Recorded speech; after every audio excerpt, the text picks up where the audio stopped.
ప్రభుత్వ ఆసుపత్రిలో అవుట్సోర్సింగ్ నర్సులుగా పనిచేస్తున్న వారిని విధుల్లో నుంచి తొలగించడంతో 80 కుటుంబాలు రోడ్డున పడ్డాయని స్టాఫ్ నర్స్ సంపత్ ఆవేదన వ్యక్తం చేశారు.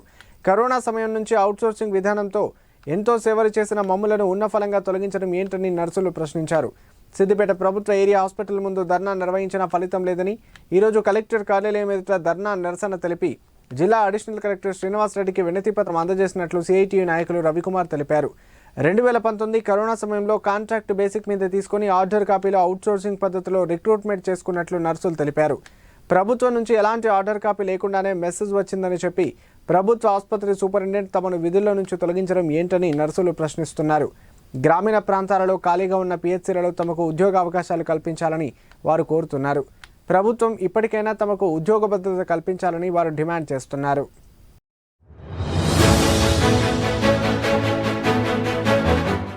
హాస్పిటల్లో పనిచేస్తున్నటువంటి అవుట్సోర్సింగ్ స్టాఫ్ నర్సుల్ని మరి రాష్ట్ర ప్రభుత్వం కానీ అట్లాగే ప్రభుత్వ హాస్పిటల్లో ఉన్నటువంటి సూపరింటెండెంట్ ఎటువంటి ఆర్డర్ కాపీ ఇవ్వకుండా మీరు టర్మినేట్ అయ్యారని చెప్పేసి పద్ధతిలో వీళ్ళని తొలగించడం జరిగింది. అయితే నిన్నటి రోజున ఈ సమాచారం తెలిసిన తర్వాత వెంటనే హాస్పిటల్ ముందు కూడా ఆందోళన నిర్వహించాం.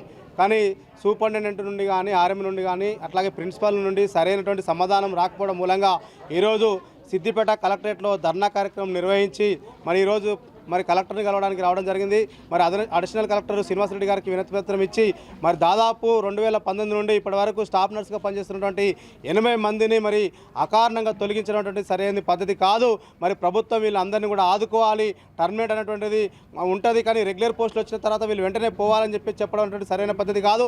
ఈ 80 కుటుంబాలని ప్రభుత్వం ఆదుకోవాలని చెప్పేసి సిఐటిగా మేము డిమాండ్ చేస్తున్నాం.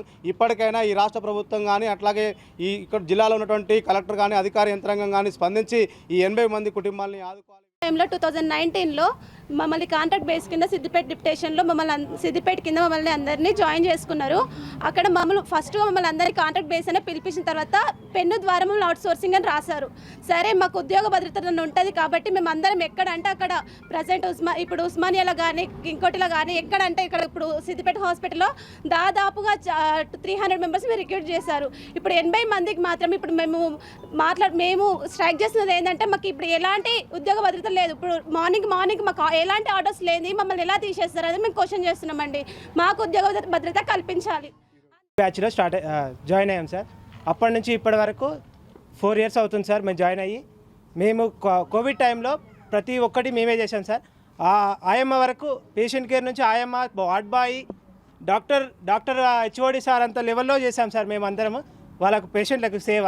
కానీ ఈరోజు మా పెద్దవాళ్ళ దగ్గరికి వెళ్తే ప్రిన్సిపాల్ మేడం కానీ సూపరింటెండెంట్ సార్ కానీ ఆర్ఎంఓస్ కానీ మా నర్సింగ్ సూపరింటెండెంట్ కానీ ఎవరు మమ్మల్ని పట్టించుకోవట్లేదు సార్. ఈరోజు మీకు నెక్స్ట్ ఏదైనా ఉంటే అందులో అప్లై చేసుకోండి, కానీ మేము హెల్ప్ చేస్తాము అని ఒకరు ముందుకు రావట్లేదు సార్ మాకు ఈరోజు. సో మేము కాబట్టి ఇన్ని రోజులైనా 80 కుటుంబాలు రోడ్డు మీద పడ్డాయి సార్. మాకు ఏదైనా ఒక దారి చూపియండి అని ఈరోజు మేము కలెక్టరేట్కి వచ్చాం సార్. కలెక్టరేట్